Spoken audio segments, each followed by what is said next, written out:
This behind me, it's a 1965 Pontiac Safari Wagon. And no, it's not sitting on a truck frame. When I was building this car, I did a little bit of a science experiment with the front end. I triangulated it. And some of you know right away that that's uncommon. But I wanted to know, how bad would it actually be? All right, so let's talk about what triangulation is before we get into the steering and why it creates a problem. So this is the lower, and that's the upper. So it's creating a triangle. It's the same on both sides.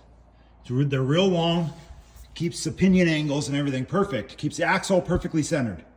Now that sounds absolutely wonderful, but this was the science experiment that I did on this car. The reason it's not wonderful, this here is the steering arm. It goes from the right hand knuckle to the steering box, right up here. It's a redhead steering box. It's going down to this PSC cylinder.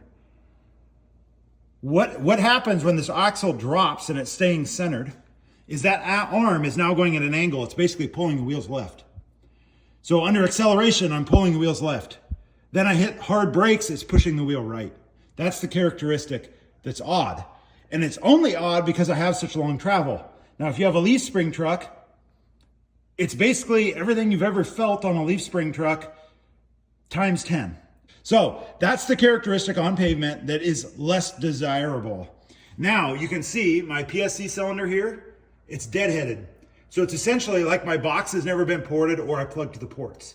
The reason that's deadheaded is because on pavement, it creates a fight between your input and your steering column to the steering box and the valve in the steering box that's sending fluid to that. It creates a fight as you're hitting bumps or accelerating and decelerating. You end up in a fight with your steering cylinder because it thinks, or because you are, giving input that's not actually correct to the steering geometry. So I deadheaded it for street driving. For off-road driving, if I'm doing rocks or anything where this thing needs the assisted cylinder, I can unbolt that bolt and it just goes into this bolt hole, which should be pointing backwards, but right now it's pointing down because of an adjustment I made. Anyway, so that's the problem with triangulated four-link in the front and why you never see it. Is it a problem on this car? Is it something I'm going to correct? Absolutely not. I don't mind it at all. It is weird, and if someone else drives it, they'd probably freak out. But it doesn't bother me whatsoever. But with that steering cylinder engaged on the street, it's undrivable, and you have to have that deadheaded.